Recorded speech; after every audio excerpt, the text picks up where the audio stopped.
Former President Uhuru Kenyatta yesterday returned to Twitter. And for me, that move by the former president is significant politically speaking. And I was going through his Facebook and specifically through his Twitter. The name is Office of the Fourth President of Kenya, but the handle is Fourth President KE. And if you look at the description, it says His Excellency Uhuru Kenyatta, CGH, is the fourth president of the Republic of Kenya and facilitator of the EAC-led Nairobi peace process. And already that Twitter handle is being followed by 31,000 people. And Uhuru Kenyatta is actually following 6 individuals. And I want us to look at those 6 individuals he's actually following. And several questions came to my mind because we all know that Uhuru Kenyatta was forced out of Twitter and Facebook in March 2019. During that time, the fight between the president and William Ruto was at its peak. And by that time, I think the accounts were still being run by Itumbi. Actually, the president had just taken control of the accounts. And the main reason they gave for deactivating the accounts was that they wanted to allow for remedial recovery measures to be undertaken because they believed that some people had unauthorized access to the account. But looking at the people, let me just check my laptop here. Looking at the people the president is following, there are 6 people. And there's only one, there are only 2 Kenyans the president is following. The first person the president is following is Musa Faki Mahamat. Musa Faki Mahamat, for those who follow regional politics, is a Chadian Minister for Foreign Affairs, and currently he serves as the African Union Commission chairperson. Mahamat speaks both French, Arabic, and English, and previously this gentleman had occupied very senior positions within 30 years experience. He's a lawyer by profession, and Faki chaired the Security Council for the month of December 2015 and general debate of December 2015 on the theme threats, international peace and security, cross-border terrorism and crime. Now, the main reason why the president is actually following this guy is because of his new role, of Uhuru Kenyatta's new role, because Uhuru is now, generally Uhuru Kenyatta is the facilitator of the East African Community-led Nairobi peace process, dealing with the issue of Congo specifically. And because Faki is the chair of the African Union Commission, they are working together. So that's why he's following the gentleman. The second person on President Uhuru Kenyatta list here is actually the African Union. You know, now that's the body bringing together the entire Africa. Then you can understand why he's following African Union, because the role is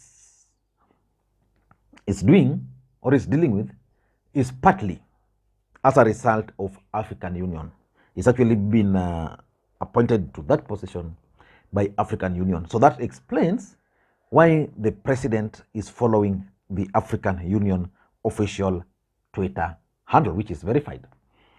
Interestingly, the first Kenyan the president is following is Ambassador Macharia Kamau.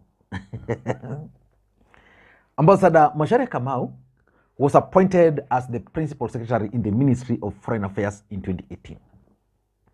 He is a career diplomat with rich experience.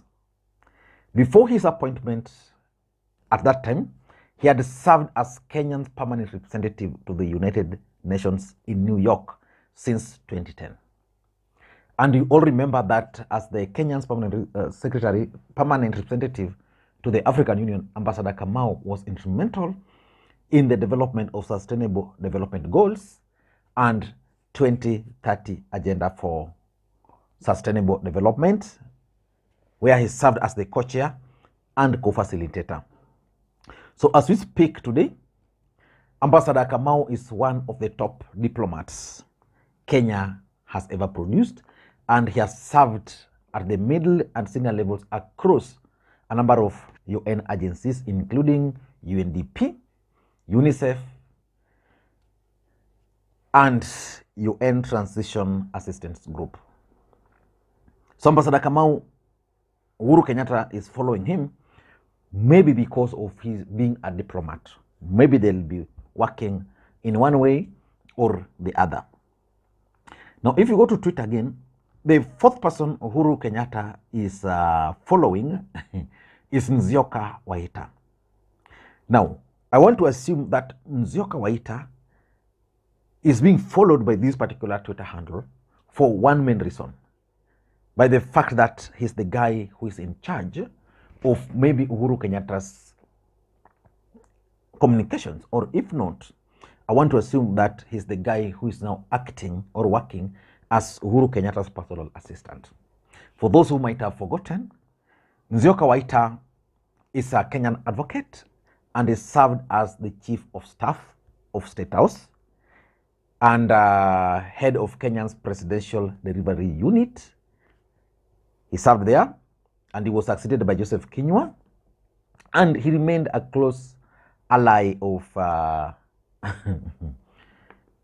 the president. In fact, Waita also served as the Deputy Chief of Staff and Deputy Head of the Public Service, deputizing Kinyua in both capacities. For those who remember, Kinyua contested in Machakos. Uhuru Kenyatta really wanted Kinyua to become the governor for Machakos without much success. So it means the relationship between Nzioka Waita and Uhuru Kenyatta is very deep. And Nzioka, just like I mentioned, is actually an advocate of the High Court with 18 years experience. He's a certified public secretary and a member of the Law Society of Kenya. He holds a bachelor's degree in law from the University of Sheffield and a master's LLM in IT and Communications Law from Queen Mary University of London, both obtained in the UK. So you can understand that, that Uhuru is only following two Kenyans in his new Twitter, which is also very, very interesting. And the fourth person Uhuru Kenyatta is following on his Twitter is the president of Burundi. Remember, they are co-facilitators of the Nairobi process. So maybe because of their working relationship, that's why the president, the former president, is following the Burundian president, Evariste Ndayishimiye. Ndayishimiye. So that's that. And the last handle the president is following is Jumuiya, which is the East African Community. Jumuiya, that's the handle. East African Community aims to widen and deepen the cooperation amongst partner states in various key spheres, including what the president is currently doing. Something is very clear from